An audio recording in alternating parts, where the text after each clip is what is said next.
Olá, sejam todos bem-vindos ao Lendas. A partir de agora, nós iremos perpetuar mais uma grande história.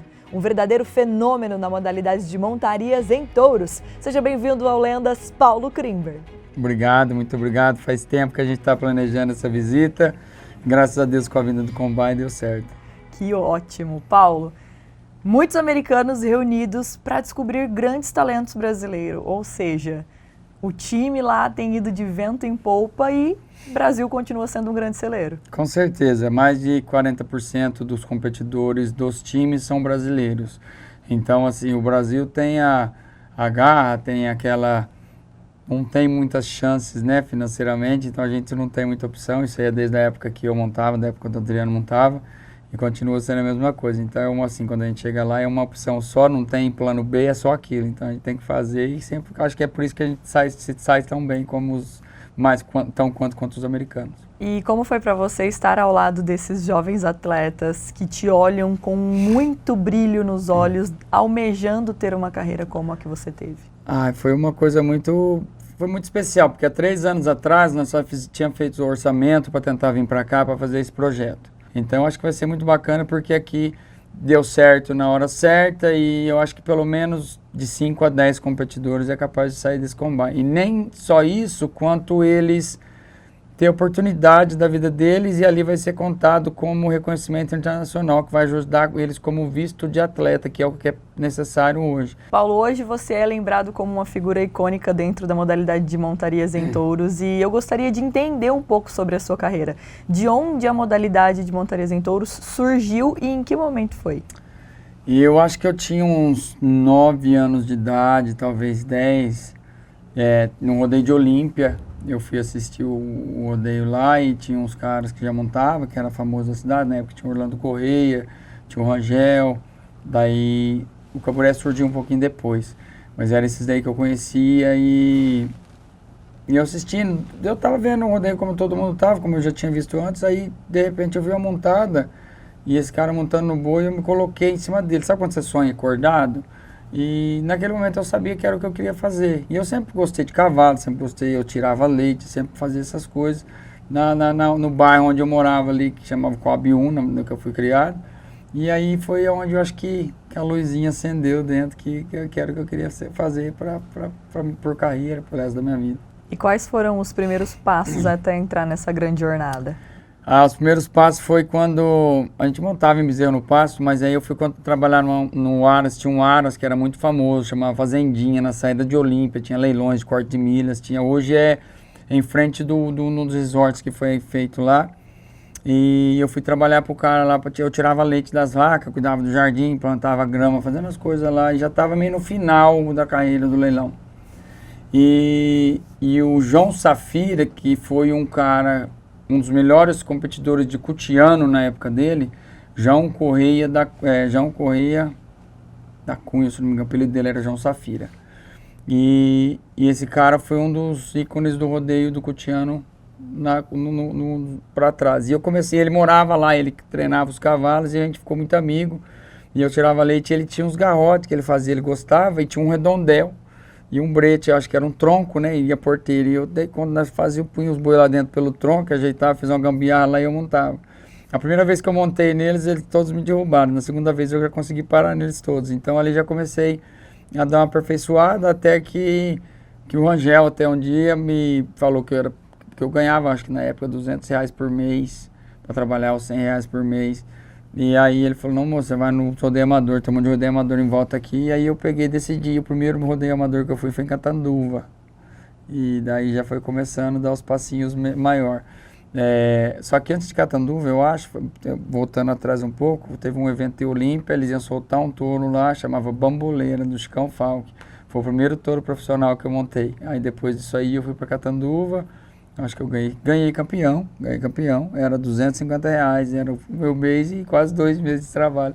Daí eu comecei indo ali, fiquei um pouco, acho que eu era muito avançado, e por ser novo, eu ganhei minha primeira moto, eu tinha 16 anos, em Olímpia, e daí foi quando eu comecei a andar o Caburé, já tinha ido ao Aguinaldo Feira Porto.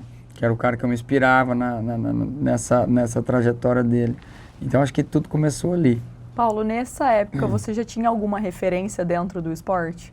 Tinha esse que eu acabei de citar agora, chamava Aguinaldo Ferreira Porto. Ele é o Caburé, conhecido como Caburé. O Flávio Junqueira descobriu ele no Mato Grosso e ele veio para cá, trabalhava, montava. E daí ele foi para a Olímpia, a gente começou a ficar amigo, viajava junto. Começou a se espelhar nele. E aí tem uma história até engraçada, porque o Caburé montava com os pés muito virados assim, o joelho para frente. E aí eu não dava conta, meu pé era duro, não virava. Um dia eu coloquei uma tábua assim, coloquei 2 tênis e coloquei meus pés, eu dormia com os pés dentro daquela tábua a noite inteira para ver se eu me dava conta de amolecer os pés para virar. Eu falei, não dá, eu tinha que adaptar do meu jeito mesmo. Paulo, eu acredito que dentro de toda essa jornada você passou tantos momentos bons, mas também momentos difíceis dentro do rodeio aqui no Brasil. Conta um pouquinho sobre a experiência quando você começou a viajar, ir para grandes rodeios e tornar-se conhecido por aqui. Com 16 anos, como eu disse, eu acho que foi a primeira moto que eu ganhei, foi o Olímpia, ali eu acho que começou, nasceu o Paulo Krimber, né, no caso, porque daí eu ganhei essa moto, aí eu fui lá no Itajá com o Caburé, eu viajava com o Caburé, eu era mais novo, o Orlando Correia, e eles eram os caras que era assim, era campeão toda semana que eles ganhavam, era primeiro e segundo, e aí, na turma nova da molecada, a gente às vezes fazia um sorteio, só que os caras sabiam que eu era o melhor, eles davam uma roubadinha no palito lá pra mim poder ir. E eu conseguia montar já, no Itajá eu lembro que o Caburé ganhou campeão, eu ganhei segundo, era um carro e 4 motos, eu ganhei uma moto, já foi a segunda moto que eu comprei, daí eu já comecei vindo dali, aí depois dessa vez, e aí até que eu tava montando em volta aqui em motos, eu tinha ganhado só motos, eu ganhei 14 motos na época, só que eu fiquei pouquinho aqui no Brasil, isso aí quando foi em coisa de 2 anos, porque eu tinha 16, né, foi a primeira moto, aí até 18, antes de eu fazer 18 anos, eu não tinha ganhado nenhum carro ainda, que eu estava indo nos rodeios muito grandes, era pesado, os rodeios que eu ia com eles, era só ir nos rodeios maiores que tinha. E aí, eu lembro que eu estava fazendo, antes de eu fazer 18 anos, o Flávio me convidou para ir para montar no Qualify em Barretos. Eu vou montar aqui, meu local de treino era na Fazenda Paiolino, Flávio Junqueira. O Sr. João, a Dona Cleide, eu chegava lá, eu tinha a porteira aberta, tanto é que a primeira vez que eu fui, o pai do Flávio, eu parei num boi lá, não dava conta de descer de cima, o pai do Flávio falou, não deixa esse menino vir mais aqui não, que ele vai estragar os bois, ele não desce de cima, aí depois nós ficamos muito amigos, aí eu ia mais cedo, tinha um relacionamento legal com eles, eu tirava leite, gostava de tirar leite, eu montava no cavalo, fechava o boiado, e ele ficava conversando comigo lá, então assim, eu ia sozinho, eu montava todo santo dia, eu ia todo dia lá, e como eu fui me aperfeiçoando, com 18 anos ele me arrumou, ele viu, me acreditou, ele sabia do meu talento, ele me indicou para montar no Qualify. Eu estava num evento em Sales, Pirangi, Pindorama acho que era.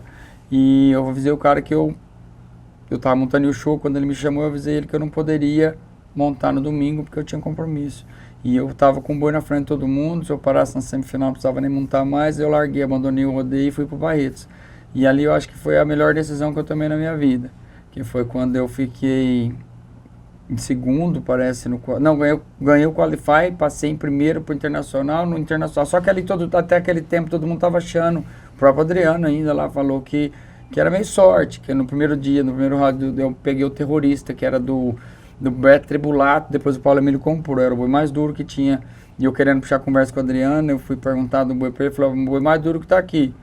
Já deu uma, né? Uma tipo gelada. Assim, uma gelada. Daí eu fui, era a primeira montada da noite. Só que eu nunca tive pressão e eu conseguia colocar, porque a Fazenda Paiolino foi uma coisa muito, assim, que sempre me ajudou. Era um lugar que eu sentia bem, era paz. Né? A arena debaixo de uma árvore grande, assim, a árvore é tão velha que ela entrou no painel. A árvore cresceu, é como se eu tivesse crescido e comido o painel. Então ficou escorado. É um lugar muito especial e sempre que eu tinha alguma coisa que tinha pressão, que ia ficar nervoso alguma coisa, eu me colocava lá. E aí eu montei no touro, parei, ganhei a melhor nota, aí eu lembro que eu ganhei R$3.000, era o round, a moto valia 3 mil, já tinha ganhado a moto que eu perdi. Então daquele momento em diante o povo começou a ver, não, ele tem capacidade mesmo, ele é real, não era só sorte não. Daí eu fiz a final, eu fiquei em segundo, o Rogério foi campeão. Paulinho treino violento, sensacional, Rodocão, cadê as palmas dele?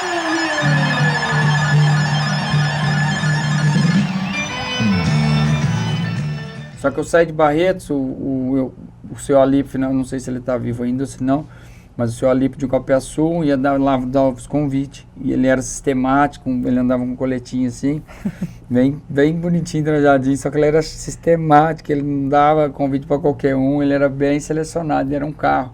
Aí eu pegou com ele, me deu o convite, eu vim, Copiaçu foi meu primeiro carro.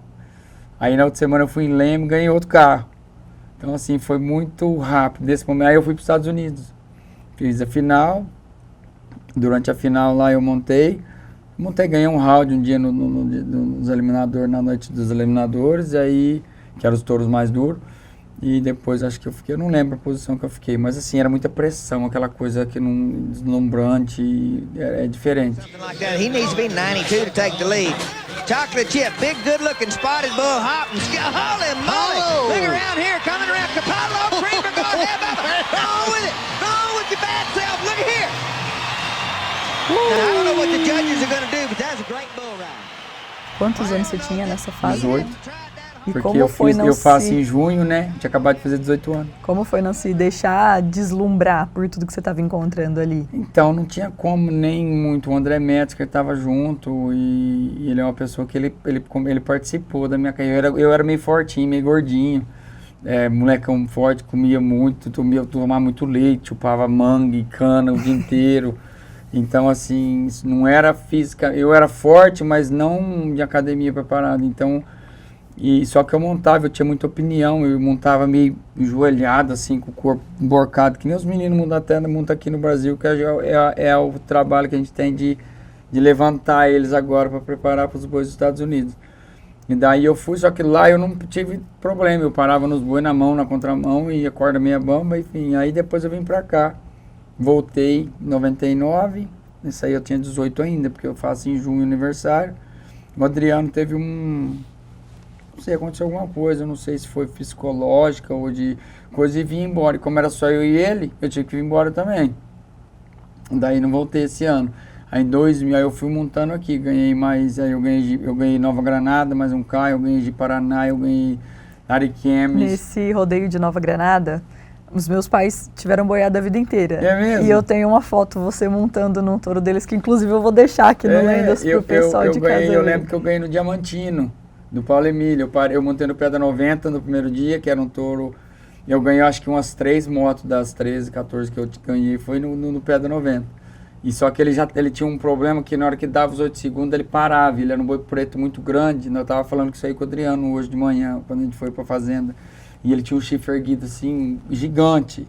E ele dava um desespero, né? A gente via aquele boi parado daquele tamanho, porque assim, você pular, ele pular, ou virar, ele te pega. O salva-vida vinha, tinha que bater na cara dele, ele dava um pulo tão alto que era até assustador. Eu pensei, o cara veio bater, eu falei, não, para, eu deixei eu tentar pular. O que eu fiz, eu lembrei que ele podia virar e me pegar, eu falei, não, bate. Aí, nossa, Deus, era um susto. Foi a última vez que desespero. Mas assim, foi um evento, aí eu comecei a ficar conhecido na região aqui. Porque nesse tempo, nessa época, era o Eurípio Célio Rosa, que era o cara do momento aqui da região. Sim. Que é o irmão do Milton Célio Rosa. E hoje nós somos compadres, nós é muito amigos, eu sou padrinho da filha dela, estava com ele ontem, eles vieram lá de Carneirinho para a gente conversar. Então assim, foi quando eu comecei, eu vi que era real. Aí eu fui para lá, vim, aí nesse meio tempo que eu fui vindo, todo rodeio que eu ia aqui, eu ganhava segunda, então era a nossa turma aqui, foi uma coisa que, só que eu fiquei pouco tempo, né, porque eu me apaixonei pelos Estados Unidos. E quis voltar. Quis voltar. E no próximo bloco você aí vai conferir como foi essa volta e o quão foi importante o Paulo ter tomado essa decisão, mesmo sendo tão jovem. Não tinha celular, não tinha nada, era tudo no mapa e o orelhão na moedinha. Então assim, mas é uma coisa que se eu tivesse que fazer tudo de novo eu faria.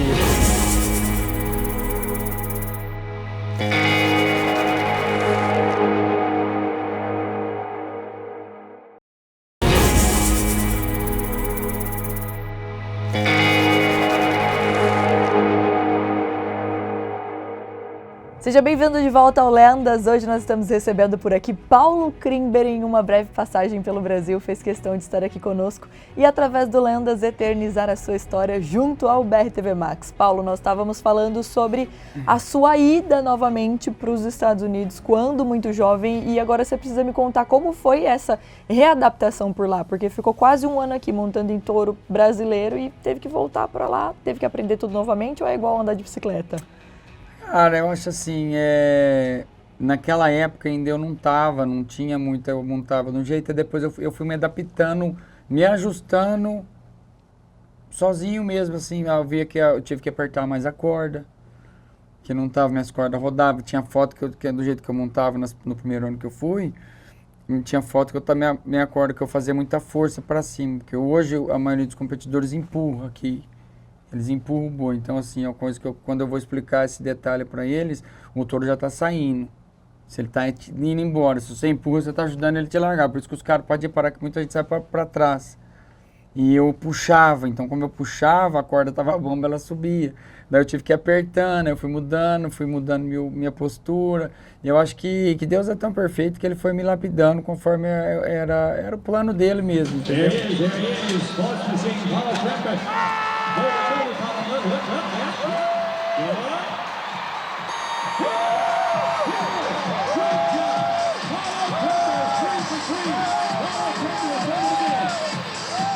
E eu resolvi ficar. Morava eu e o Marcelo Mendonça, que fazia as cordas. Quando nós chegamos no Texas, tinha o Adriano, era amigo do Philip Elkins, que era um cara que montava na PRCA, e ele tinha um rancho alugado, e aí ficou eu e o Marcelo Mendonça lá. O Marcelo, na verdade, largaram ele lá, não falaram nada pro o cara chegou, o cara estava sentado, ele entrou para casa, daqui um pouco o cara estava lá ainda e foi. E eu cheguei e fiquei com eles lá. E nisso tinha um americano que chama Toby Clower, ele foi o cara que me ensinou a falar inglês, que me ajudava, e ele tinha comunicação que, assim, qualquer outra pessoa não entendia o que a gente falava, mas eu entendia ele, que nem neném e mãe, quando falam as palavras, que quem está perto não entende, mas você sabe exatamente. E aí o Toby me entrava nos eventos, eu não sabia ler mapa, eu tenho até essa série de educação, eu não tenho, não fui na escola, não gostava de escola. Ô Paulo, hoje eu vejo que alguns dos atletas que estão lá demoram um pouco para tentar entender o inglês, eu acho que é algo essencial, e você lá atrás já tinha essa ideia de que era extremamente necessário. Por quê? Porque eu acho assim, na minha opinião, se você vai para um país estrangeiro, você tem obrigação, acho que é obrigação e respeito de saber se comunicar. Como o Kobe Yates lá no Combine, que a gente estava assim, no time dele com os brasileiros hoje, que é como é só ele está aprendendo a falar, então assim, dá para ver que é muito quebrado, eu me lembro de quando eu falava, mas o cara está se esforçando, então acho que assim, é obrigação, porque os caras, para se comunicar com os atletas do time, então lá atrás eu já tinha essa visão que eu tinha que aprender, aí ele fazia o mapa para mim num papel, eu andava 10, 15 horas sozinhos num papel, numa folha de caderno, que ela falava, você anda, aí você sai na saída 183, aí você vai pegar left, aí você sai na outra, e é muito, sinalização muito boa, e eu chegava e voltava. E foi indo num tempo. Aí quando eu comecei a subir pro top, comecei a viajar mais com o Adriano voltou, a gente viajava muito junto, e aí eu fui montando e fui fazendo, chegou ali em 2003, eu tive a necessidade. Aí eu casei com a Maria em 2001, né? Conheci ela e aí nós casamos, ficamos juntos em fevereiro, noivamos em agosto, casamos em novembro do mesmo ano. E daí ela foi pra lá, a gente tava junto, eu lembro que eu quebrei no ano que a gente tava casado, eu tive fratura exposta no braço, eu tive que voltar, ficar 6 meses pro Brasil, nesse meio tempo. Aí em 2003 eu falei, você quer saber do negócio? Lá, pra gente montar em touro lá, eu tinha que pagar. Eu pagava 50, 20 dólares por touro, e era só porcariado. E hoje os tropeiros pagam 100 dólares para peão montar nos touros deles e ainda não acha peão. Então assim, mudou muito. E aí nessa época eu comecei, em 2003 eu falei, eu vou montar um pouquinho na PRC aqui em volta no Texas, só para eu poder montar mais em boi, porque eu sempre montava. No Brasil eu não saía da fazenda lá, mesmo quando era rodeio perto, que era Nova Granada, Rio Preto, eu no outro dia cedo, depois montava à noite no evento, no outro dia cedo eu estava na fazenda, minha rotina era a mesma. E daí eu comecei a montar na PRCA por causa do João Carlos, um berbequeiro que foi para lá e nós ficamos amigos. E daí ele falou, vamos comigo, não sei o que, eu comecei a ir. E nesse momento eu sabia que eu já tinha, o Adriano já estava meio, né, já estava meio querendo parar. Eu falei, ó, nós vamos ter que sair um pouco de perto dele, viajar um pouco americano para me preparar no vocabulário, para poder falar mais, porque senão eu vou ter que ir embora com ele. Porque como é que eu vou ficar sozinho, só tinha eu e ele.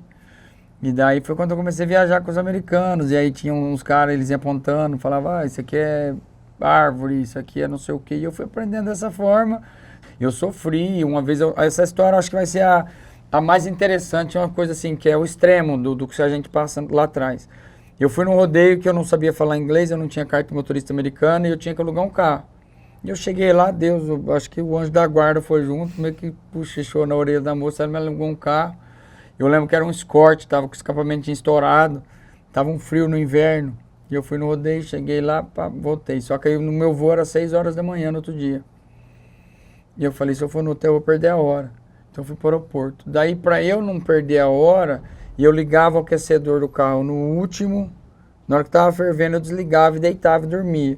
Aí eu acordava tremendo, tava gelado, porque era muito rápido. Eu fiquei a noite inteira daquele jeito para me garantir, porque não tinha despertador, não tinha celular, não tinha nada, era tudo no mapa e aqui o orelhão na moedinha. Então assim, mas é uma coisa que se eu tivesse que fazer tudo de novo eu faria, porque valeu a pena. Eu acho que me moldou como meu caráter, como um homem, como de poder ajudar as pessoas, né, que foi onde eu consegui fazer o meu outro ganha-pão depois, no final da história. Ô Paulo, como é para você olhar hoje para a sua história e saber sobre tudo que você passou? Porque você foi tirado da arena por conta de grandes lesões e algumas delas foram assim muito impactantes. É assim, eu sempre lidei com lesões, então eu acho que, e às vezes eu falo, até brinco, eu falo que Deus me criou como para aqueles que para aguentar a dor mesmo, para sofrer, porque criou para sofrer, para aguentar sofrimento, não é para como uma coisa má, uma coisa boa. Mas o ano que eu ganhei na FOR, ninguém sabe, muito pouca gente sabe disso, que eu ganhei a final da PRCA, e eu quebrei a mão de montar no sábado, um mês antes que na final da PBR. Daí eu montei parei na semifinal, eu acho que eu ganhei segundo, parei no hammer, no boi que tinha me derrubado 4 vezes já, com a mão quebrada, porque eu mudei um pouquinho, dei uma bobeada, me montava dolorido e parei no boi. Daí eu tive que, ficava com a bolinha, minha mão inchava, e aí eu fui montar no último evento, porque eu estava em 17, na PRCA 15, né? Eu estava em 17, daí tinha um evento no American Airlines Center, que era a última etapa. E lá eu consegui ganhei os 3 rounds, eu montei bem, porque minha cabeça estava muito boa. Então a dor não fazia tanta diferença, eu conseguia suportar. Daí eu fiquei, acho que 3 semanas parado, de 17 eu passei para 12. E aí lá na final, cara, o povo assim da PRCA, por causa dos cavalos, as coisas, eles são muito calorosos, tinha pomada, o povo me dava. Então assim, a pele da minha mão começou a sair, porque ela inchava. Aí com os remédios ela desinchava, começou a esticar, começou a sair.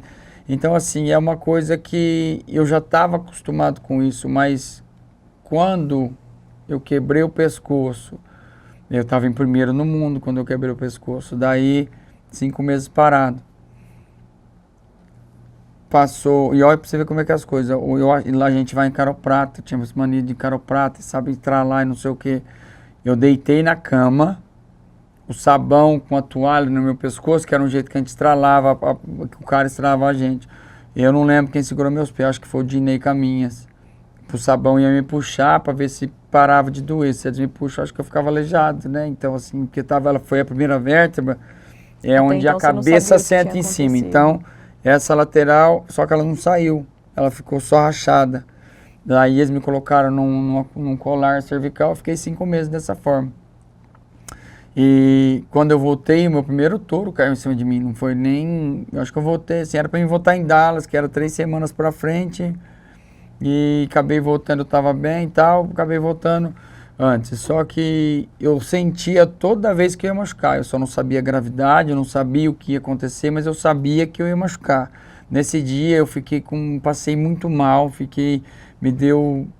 minha barriga ficou ruim, eu tava com febre, eu fiquei ruim o dia inteiro no evento. E o boi que eu peguei chamava pescoço duro, roughneck. E daí assim, ficou até uma brincadeira nisso aí. Quando chegou a noite, só que eu nunca consegui deixar de passar porque eu tinha que passar. Eu sempre, entendeu? E foi aonde eu consegui fazer o que eu tinha que fazer e o boi caiu em cima. Eu caí primeiro. Eu acho que eu quebrei a cravícula no tombo.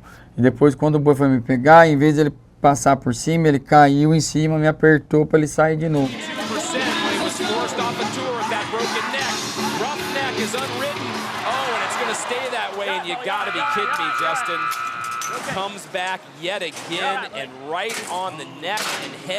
Isso aí ele quebrou o externo, eu acho que chama, né? Nos Estados Unidos é externo, que eu não sei, as costelas, 4 costelas do meu peito e quebrou minha clavícula e o pescoço de novo. Daí eles falaram que eu ia ter que fazer uma cirurgia.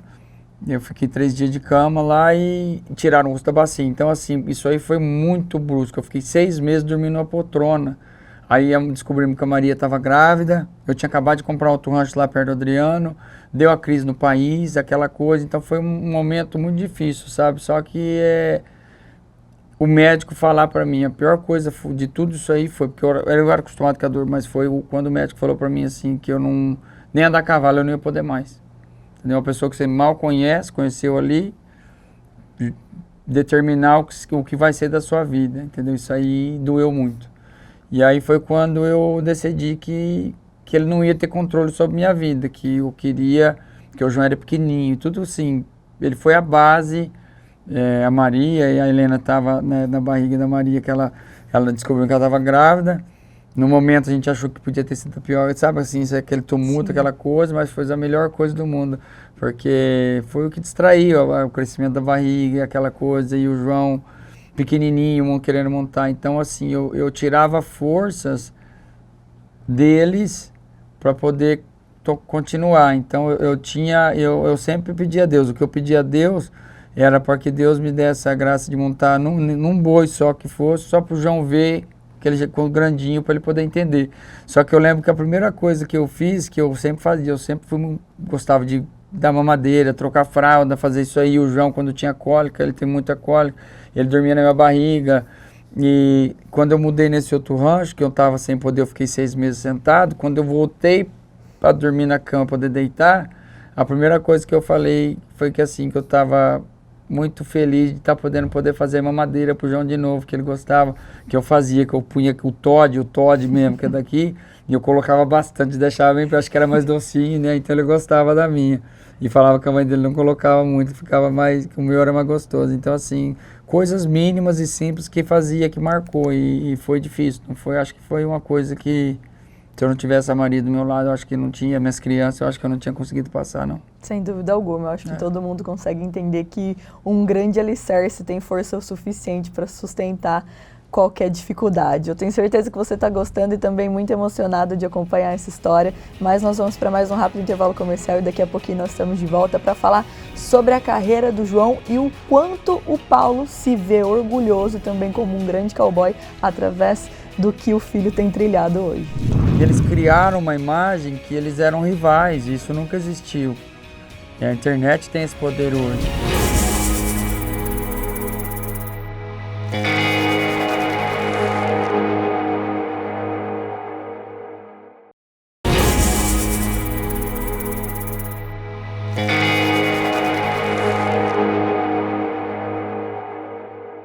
Seja bem-vindo de volta ao Lendas, hoje recebendo por aqui Paulo Krimber. Já contamos um pouco sobre o início da sua carreira, toda a sua trajetória e brilhantismo nos Estados Unidos, e no último bloco nós falamos sobre a aposentadoria do Paulo, que foi um momento muito difícil, mas que depois, Paulo, eu acredito que até mesmo você foi surpreendido, porque existe aquela frase: o rodeio, você pode até sair do rodeio, mas o rodeio não vai sair de você. Com certeza. E depois de não poder mais ser cowboy, você atuou como juiz dentro da PBR. Me conta um pouco sobre como foi isso. Isso aí foi uma coisa que surgiu a oportunidade de... É minha vida, o rodeio, PBR principalmente, foi o que me levou para os Estados Unidos, foi o que fez que esse sonho fosse realizado. Então eu não queria sair, eu gostava demais, e o pessoal, o próprio PBR mesmo, que tentando me ajudar a me encaixar.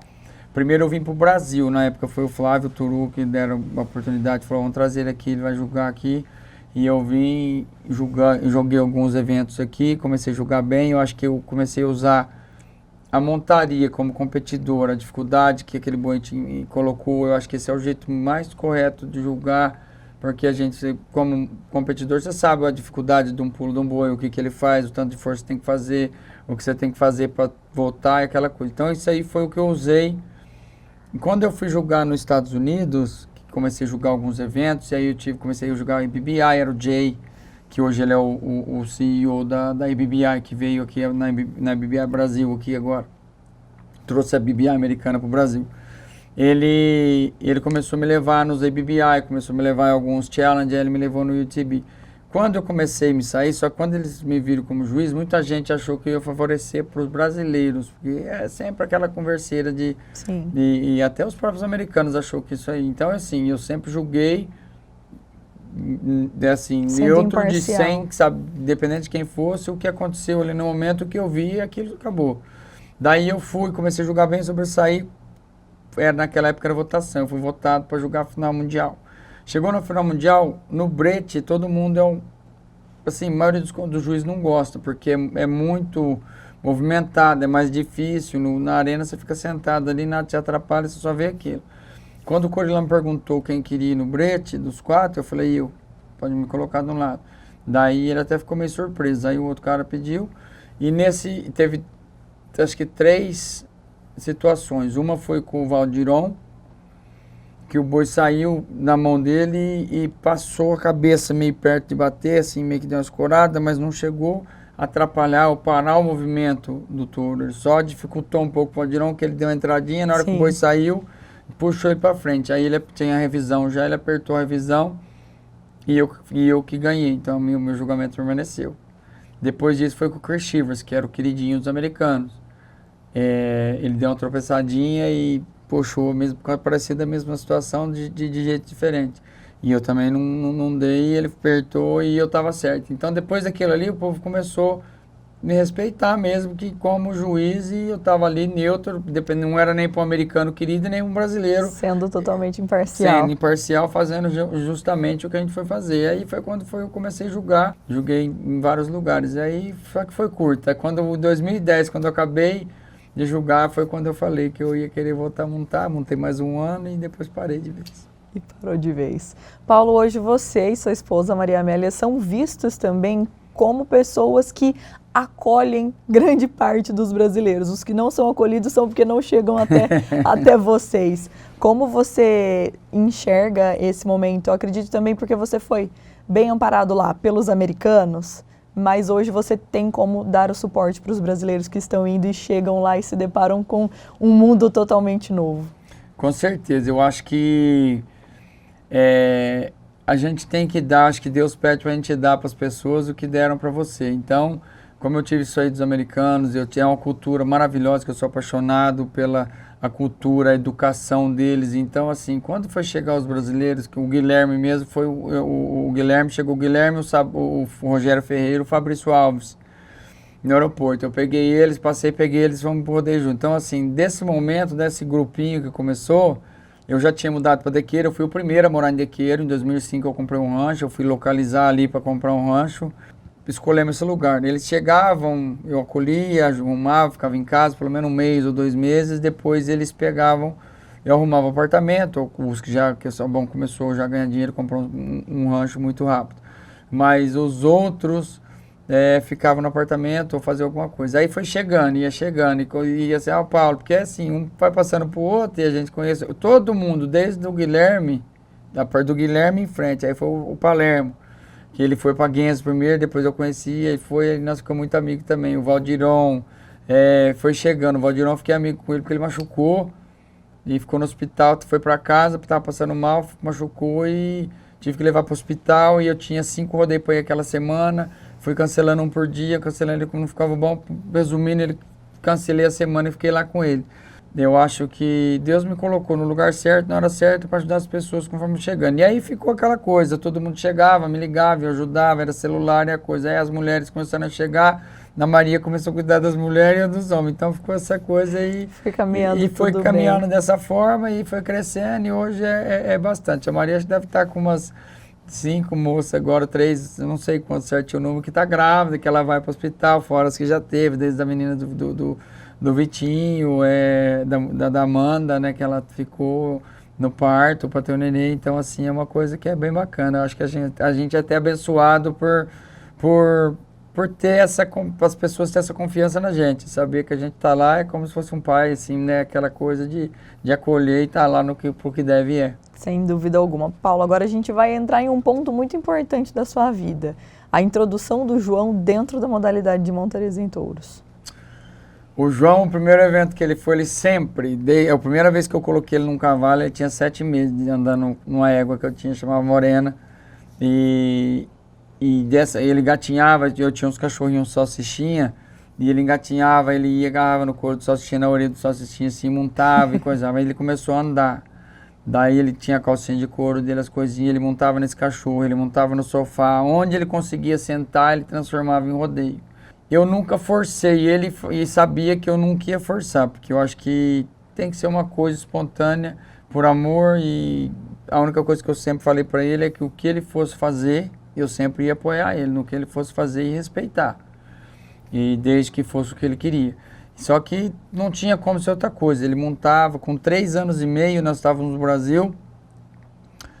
O Soril do Liel, que era dos mini boys lá, ligou para levar pra gente ir lá, para levar ele em Las Vegas. Aí a gente foi ele montar no Carneiro. E aí foi bem recente, eu tava com o pescoço, com aquele brace no pescoço depois da cirurgia e eu lembro que ele montou no Carneiro e ganhou a primeira fivela. É o grande João Klimber que ajeita, parou lá no animal do Otávio. Aí na entrevista ele falou que aquela fivela ele tinha ganhado pra mim, porque eu não tava podendo montar. Então foi muito emocionante até hoje. E aí ele foi crescendo e foi passando disso aí. Ele foi o primeiro campeão, ele e o João Ricardo foram os primeiros campeões dentro do AT&T Stadium. Ele foi no Carneiro e o João no boi, né, no profissional. Legal. Depois teve outro ano que eu acho que o João Ricardo ganhou de novo e ele ganhou no mini boi. E um ano que ele ganhou, o Valdirão ganhou também. Então, assim, ele já começou, ele foi criado sempre em estádios grandes, no meio da luz, essa coisa. Só que lá tem o bezerro, depois do Carneiro você vai pro bezerro, aí o steer, e vai crescendo dessa forma. Só que tem uma fase que é dos 13 até os 17, que eles já começam a montar melhor. O João começou com 14, ele foi campeão mundial na MBR, daí ele começou a montar nos bois maiores e começou a ir bem. Aí já quer montar em boi que não deve, então essa parte é muito difícil. Só que eu sempre soube que o João não tinha, ele jogou futebol americano na escola e era bom, tudo que ele fez ele sempre foi bom. E os coaches queriam que ele parava de montar para poder jogar futebol, porque não batia, era final de semana os jogos, aí ele ia pro rodeio, então não dava. Só que essa fase foi muito importante, esse pedaço aí, eu acho que a pessoa que foi mais importante na vida dele foi a Maria, porque ela que levava, porque eu estava trabalhando na PBR. Então ela levava ele para todo lugar, ela que levava no final de semana, e a Helena tinha que estar junto para se ver junto. Então eram as duas, eu acho que tem um papel muito especial alguma. E assim, nesse intercâmbio. Paulo, o primeiro ano do João dentro da elite da PBR foi um verdadeiro sucesso. We should have like a celebrity pick.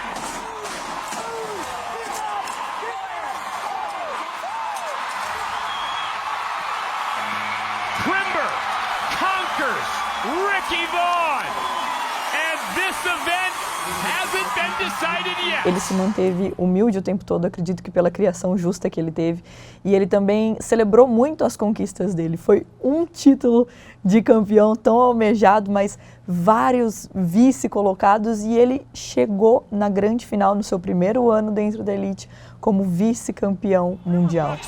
His title chances are over. Diaz is our world champ. And there it is! There it is! It is a buck-off that decides this year's world title. Cassio Diaz has done it! Eu acredito que tinha muitos olhos olhando e vibrando por ele, mas o que é dele também vai chegar no momento certo. E como foi para você olhar para toda a garra que ele teve durante esse momento? O João é uma criança assim, ele é um jovem homem, né, que a gente fala, ele é impressionante, não só como competidor de touro, mas a pessoa, a personalidade, a bondade dele, o caráter dele de fazer as coisas corretas, de não tirar proveito de ninguém, a bondade de ajudar as pessoas, a profissionalidade dele de fazer as coisas, né, tudo em cima do jeito que é devido, e a garra e determinação que ele tem, porque todo mundo fala, o João é bom, só que o João, antes dele chegar no final de semana, agora que tá inverno, tá mais difícil, mas assim, normalmente, ele monta de 5 a 7 touros antes do final de semana, em casa treinando.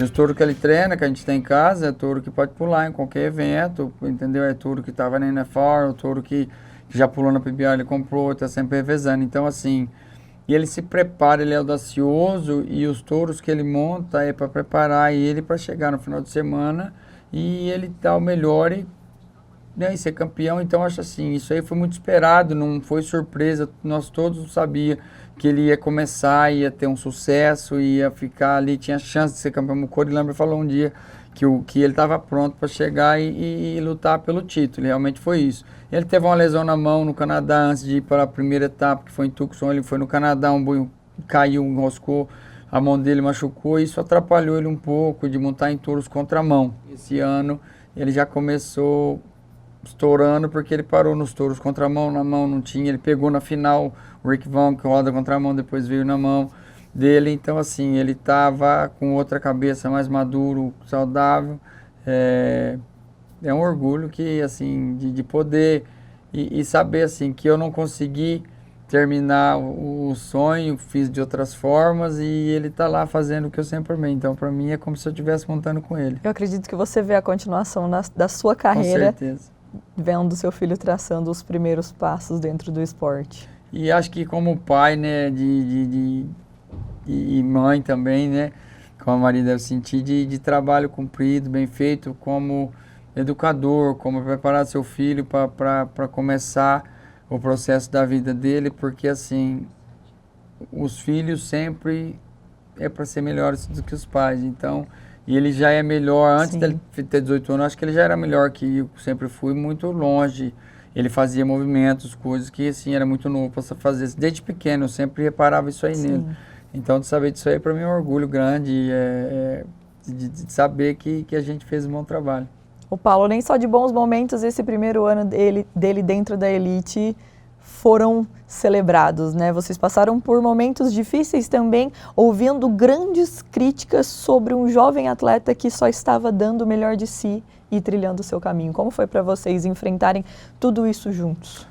Isso foi uma coisa muito triste, decepcionante, para te falar a verdade, porque assim, o João, ele é mais brasileiro do que americano. Ele nasceu nos Estados Unidos, mas ele só, se você puxar o sangue dele, o DNA dele é brasileiro. Eu sou brasileiro, a mãe dele é brasileira.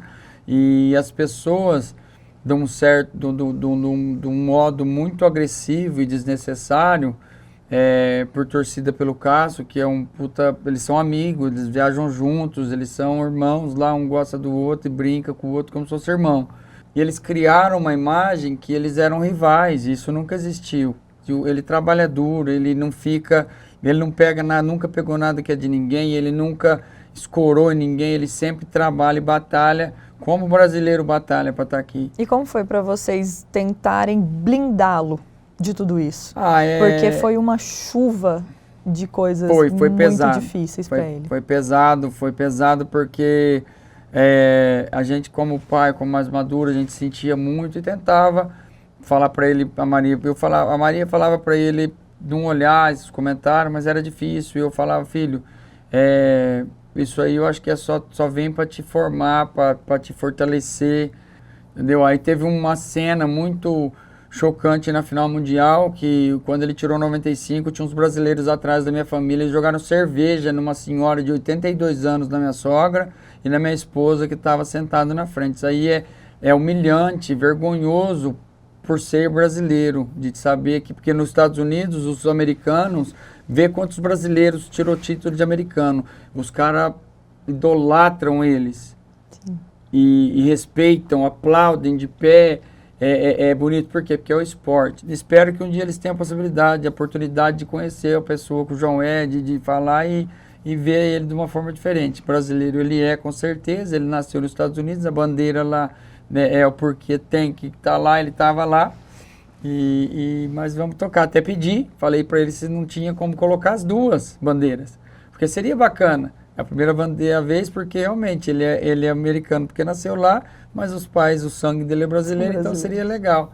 Mas assim, isso aí já passou, ele já está mais maduro, já ficou para trás. Mas assim, foi um momento muito difícil e difícil para a gente, porque com medo de lidar da forma errada, entendeu? De passar a imagem errada para ele, ou de às vezes dar o conselho errado, mas nós aprendemos, ele aprendeu, foi uma coisa que acho que em família, quando você põe Deus na frente e acredita em Deus para te guiar, que guia suas palavras e livrar, tirar os pensamentos às vezes que a gente tem ruim de algumas coisas, não tem remédio melhor que esse. Ô Paulo, e como é para você ver a sua criança, mesmo já sendo quase um homem feito, ter passado por grandes acidentes dentro da arena? Acredito que nesses momentos o coração dos pais fica muito pequeno.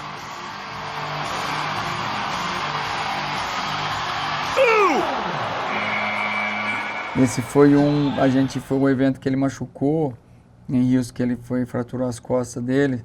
Era pra gente ter ido, só que eu tava muito ruim das costas, eu tava com muita dor e a Maria também tava, a mãe dela tava lá, então a gente planejou pra gente ir e acabou não dando certo de ir.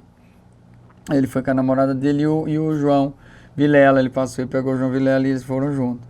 E quando aconteceu o acidente, a gente ficou tão culpado, mas ficou tão mal por não ter estado lá, porque eu tive ao lado de tanta gente que às vezes tinha acabado de conhecer, os caras que hoje são meu amigo, outros que às vezes já conheci, fiquei do lado deles ali, que o meu próprio filho não estava, para dar aquele apoio na hora que ele mais precisava. Então, a gente se sentiu muito culpado, a gente fica muito triste, só que, de novo, quando você faz alguma coisa boa para as pessoas, tinha 20 pessoas lá para acolher, para ajudar, que estava mandando, a Flávia do Dênio, o Luciano, a Isabela, o Luciano foi com ele. Então, assim, eu acho que é isso que é o amor, que é a coisa bacana que Deus pede pra gente. Então, e eles nos tranquilizaram, porque estavam junto e falou e acabou dando certo. Mas foi muito difícil, muito assustador. The whole sports medicine team is there. And we will take another look. Ele pegou um touro que era muito bom, mas correu e teve um dia mal e acabou machucando por uma coisa boba, né? Mas eu acho que a gente tudo tem que passar. Assim, eu passei por isso, então eu sei que quando a gente está machucado e não pode ficar o que você está assistindo, a gente fica irritado, você fica às vezes de mau humor, ele estava tomando remédio de dor porque estava doendo muito, então a gente tinha que dar todo o amor que a gente sempre deu e sabe falar que ele poderia contar com a gente sempre, mas eu acho que onde tem amor e tem Deus, tudo é possível, né?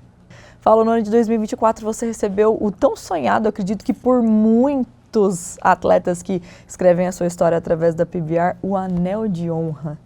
Como foi para você essa homenagem? Eu acredito que talvez seria a cereja do bolo da sua carreira. Com certeza foi, porque assim, eu vou falar, eu nunca consegui, né, ser campeão mundial devido aos acidentes, as coisas que aconteceu. Acho que talento e força de vontade eu sempre tive. Então eu achava que eu nunca iria ganhar mesmo. Era uma coisa que eu não esperava. Realmente eu não esperava. É esse o anel? É esse o anel, esse aqui. Ele tem meu nome aqui, ele tem o símbolo da PBR embaixo. Aqui do lado ele fala legendas, né, o PBR Legend. E aqui ele é cravejado com diamante e ouro.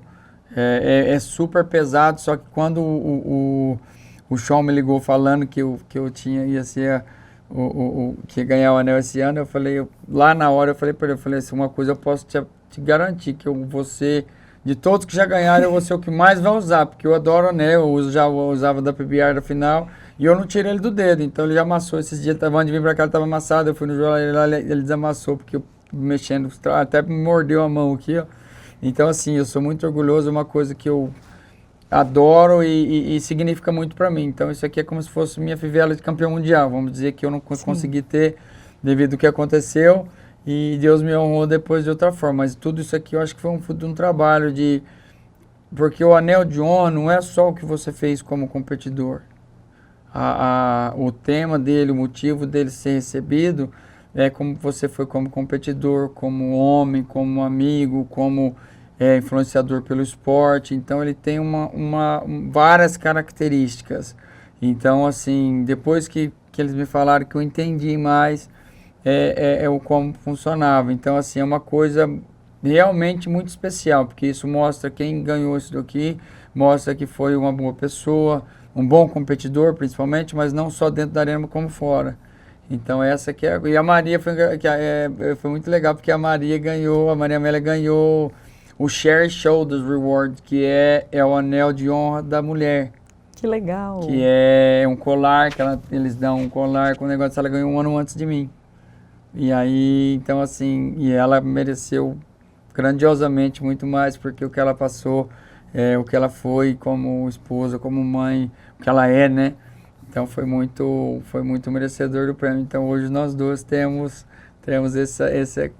essa honra, né, de ter isso aí. Então é uma coisa muito especial, com certeza. Eu fiquei até emocionada aqui de ouvir, de ouvir tudo isso. Paulo, nosso tempo está acabando, mas não tem como você estar aqui e não contar a sua atuação hoje como técnico de um dos grandes times que compõem o PBR Team Series. Conta para nós como tem sido essa experiência agora em uma jornada onde você definitivamente escolhe a dedo cada um dos atletas que ingressam nesse time aí estampado na sua camisa. Com certeza, os times foi uma coisa que veio, eu acho que vai ser o futuro da PBR, de ser só times, o formato mesmo. E eu comecei atuando pelo Arizona Ridge Riders, né, como coach principal nos 2 primeiros anos, aí nós ficamos em segundo no primeiro ano e depois ficamos em terceiro no segundo ano. E daí eu fui contratado, né, como todo esporte, surgiu essa oportunidade de outro time, e aí eu tô sozinho mesmo, qualquer decisão é somente minha, se for bem é meu mérito, se for mal é minha culpa, e conseguimos criar, e nós tivemos a oportunidade de pegar o João no primeiro round, no primeiro do draft, e aí nós construímos um centro de treinamento na minha casa, então é onde o João treina, é onde a gente treina o time, então assim, o meu trabalho é escolher os touros que mais identificam cada competidor, o estilo de cada competidor, para que a gente possa ter mais montarias com notas possíveis naquele jogo. Eu acho que foi um presente de Deus também para mim, de poder estar ali fazendo, não só com o João, mas um time todo ali, uma molecada, e a gente sempre está ali procurando, foi o que a gente nos trouxe aqui essa semana, para procurar novos talentos e quem sabe levá-los para lá e ajudar eles a realizarem um sonho como eu realizei o meu um dia, tá aqui sentado contando a história para vocês. A gente torce para que tudo caminhe muito bem, vocês estejam gigantes e brilhantes nessa nova temporada e que os atletas sintam-se acolhidos o suficiente para ir muito bem. Paulo, muito obrigada pela sua participação. Uma grande satisfação receber você aqui. O prazer é todo meu. Muito obrigado sempre estar aqui com vocês, sempre amigos. Agradeço pelo carinho que vocês têm com o João, quando vocês falam com ele de lá. É uma coisa de estar passando, né, deixando ele passar o que ele sente, o que ele acha. Isso aí é muito importante para nós, eu acho que para os fãs também. Então, assim, sempre que vocês precisarem, de coração, eu vou vir aqui sempre que vocês me convidarem. Sem dúvida alguma, esse é o principal papel do Lendas, eternizar grandes histórias através do nosso canal, o BR TV Max. Muito obrigado a todos vocês que nos acompanharam até aqui. Eu te espero para o próximo Lendas.